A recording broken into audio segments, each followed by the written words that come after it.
अस्सलाम वालेकुम स्टूडेंट्स। मैंने ये टॉप 1000 रिसर्च बेस्ड एमसीक्यूज़ जो जनरल नॉलेज के उसका एक फ़ाइल बनाया है। इसमें मैंने सारे के सारे एमसीक्यूज़ रिसर्च किए हैं। ये डिफरेंट सब्जेक्ट्स के हैं, पाकिस्तान स्टडी, एवरीडे साइंस, उसके अलावा world general knowledge, Islamic studies. Specially मेरा focus general knowledge and Pakistan study पे है, लेकिन इसमें इस्लामिक स्टडी और वर्ल्ड जी के तो वो लाजमी है, ठीक है। तो मैं आज कुछ एज अ डेमो आपके लिए क्वेश्चंस आपके साथ शेयर करूँगा, ताकि आपको पता चले कि जो 1000 रिसर्च बेस्ड एमसीक्यूज़ हैं वो कैसे हैं। कुछ हमें बताएं कि किस तरह के एमसीक्यूज़ हैं, ताकि हमको आइडिया हो जाए कि वाकई ये रिसर्च बेस्ड एमसीक्यूज़ हैं, ठीक है। तो तकरीबन मैं 10 से 15 एमसीक्यूज़ आज आपके साथ इसी वीडियो में शेयर करने वाला हूँ। और किसी को भी ये फ़ाइल चाहिए तो मेरा नंबर डिस्क्रिप्शन में दिया हुआ है 030498442224, उस पर रब्ता करके ले सकता है। ये ऐसे समझें कि जैसे गेस्ट पेपर होता है, तो इसी तरह से है।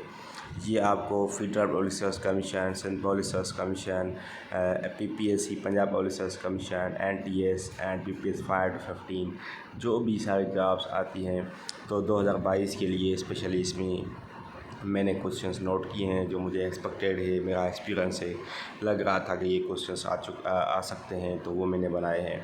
तो सबसे पहला क्वेश्चन है grand old man of India. ये है दाद भाई नेहरूजी, ठीक है। आजकल ऐसे क्वेश्चंस आते हैं, ये तो सबको पता होता है पाकिस्तान स्टडी में मुस्लिम लीग कब बनी, कांग्रेस कब बनी, कायद-ए-आज़म ने कब ज्वाइन की, कायद-ए-आज़म कब पैदा हुआ, ठीक है।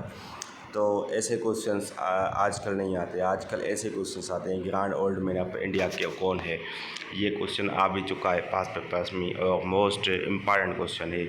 अभी आने के चांसेस नहीं कि एफपीएससी की जो जुलाई में टेस्ट हैं तो उसमें ये में भी आ जाए। फादर ऑफ इंडिया अनरेस्ट, तो ये है केशव गंगाधर तिलक।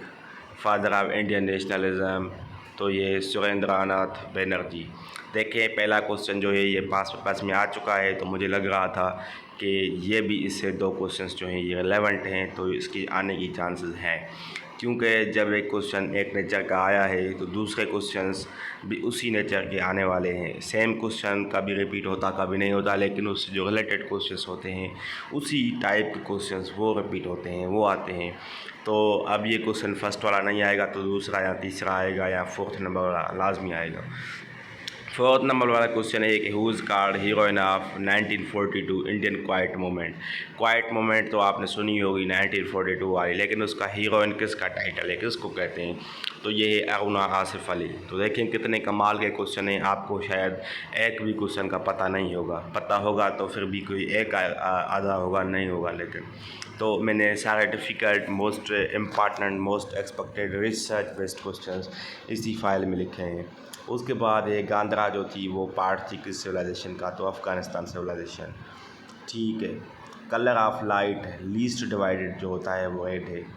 4 वैलेंस इलेक्ट्रॉन किस्में हैं सिलिकॉन एटम में। आप में ये अब टेस्ट होगी असिस्टेंट डायरेक्टर आईबी की या बीपीएस 5 to 15 की, तो सब में साइंस का पोर्शन है। या municipal and town of Long March 5, ये भी सैटेलाइट है, ये किसने लॉन्च की है, चाइना ने लॉन्च की है।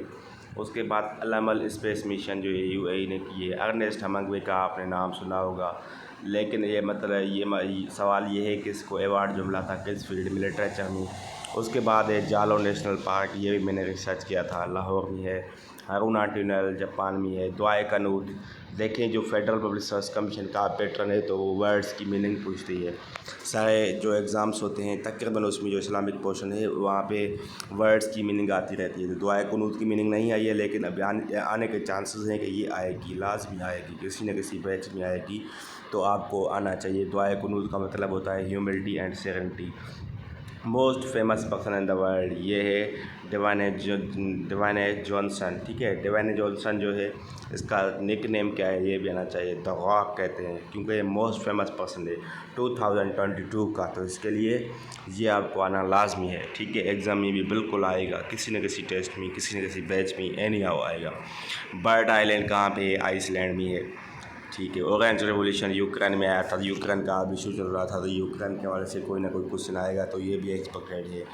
HBFC house building finance corporation ये कब बनाई गई, 1951 में। और 1937 की इलेक्शन है उसमें जो लार्जेस्ट नंबर ऑफ़ सीट्स हैं वो कहाँ पे थी, वो थी यूनाइटेड प्रोविंस से, जिसमें आल इंडिया मुस्लिम लीग ने जीता था। ठीक है, तो ये आपके 19 क्वेश्चन हैं जो आज मैं आपके साथ शेयर किए हैं, और इंशाल्लाह नेक्स्ट मैं कोशिश करूँगा ये शेयर करूँ, लेकिन ये कंप्लीट फ़ाइल को आपको देखने के लिए, हासिल करने के लिए आप मेरे नंबर पे 030498442224 पर रब्ता कर सकते हैं।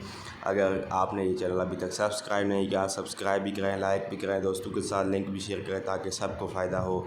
मेरी यही कोशिश रहेगी, मैं हर अक़साम की जो भी इम्पॉर्टेंट चीज़ होगी आपके लिए लेके आऊँगा। इम्पॉर्टेंट इन्फॉर्मेशन होगी, मार्क पेपर्स होंगे, सारा कुछ मैं लेके आऊँगा। तो काइंडली चैनल को सब्सक्राइब कर मत भूलें। Thank you. अल्लाह हाफ़िज़।